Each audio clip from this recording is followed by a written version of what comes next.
تحریک انصاف کے رہنما اسد عمر نے واضح کیا ہے کہ سپریم کورٹ میں پنجاب اور خیبر پختونخوا میں انتخابات کے التوا سے متعلق کیس از خود نوٹس پر مبنی نہیں ہے، بلکہ دونوں صوبوں کے گورنر اور پی ٹی آئی کی درخواست پر سماعت ہوئی ہے۔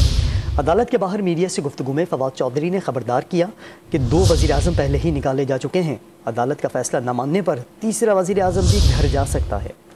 تحریک انصاف نے سپریم کورٹ کے 3 رکنی بینچ پر حکومتی اتحاد کا اعتراض رد کر دیا۔ سپریم کورٹ کے باہر میڈیا سے گفتگو میں پی ٹی آئی رہنما اسد عمر نے بینچ پر اعتراض کو غیر منطقی اور غیر منصفانہ قرار دے دیا۔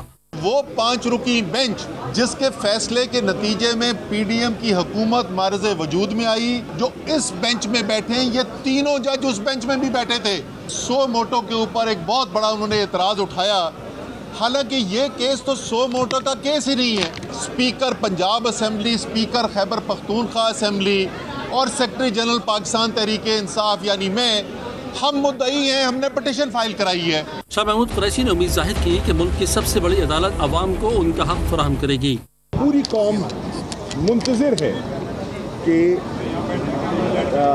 فاضل بینچ اپنا فیصلہ سنائے، پاکستان کے لوگوں پر اعتماد کریں، بھروسہ کریں اور انہیں موقع دیں کہ وہ اپنی رائے کا اظہار کریں۔ فواد چودھری نے خبردار کیا کہ سپریم کورٹ کا فیصلہ نہ ماننے والا وزیر اعظم نہیں رہ سکتا۔ ہمارا جو آئین ہے نا، اس کے اندر بائیکاٹ، حکومت کا نہ ماننا، یہ کانسیپٹ ہمارے آئین کے لیے اجنبی ہے۔ یہ ممکن ہی نہیں ہے کہ سپریم کورٹ فیصلہ کرے اور کوئی اس کو کہے کہ میں نہیں مانتا، اور اگر وہ نہیں مانے گا تو جس طرح سے 2 وزیر اعظم پہلے گھر گئے ہیں، تیسرا جو ہے وہ آج کل میں گھر چلا جائے گا، کیا پرابلم؟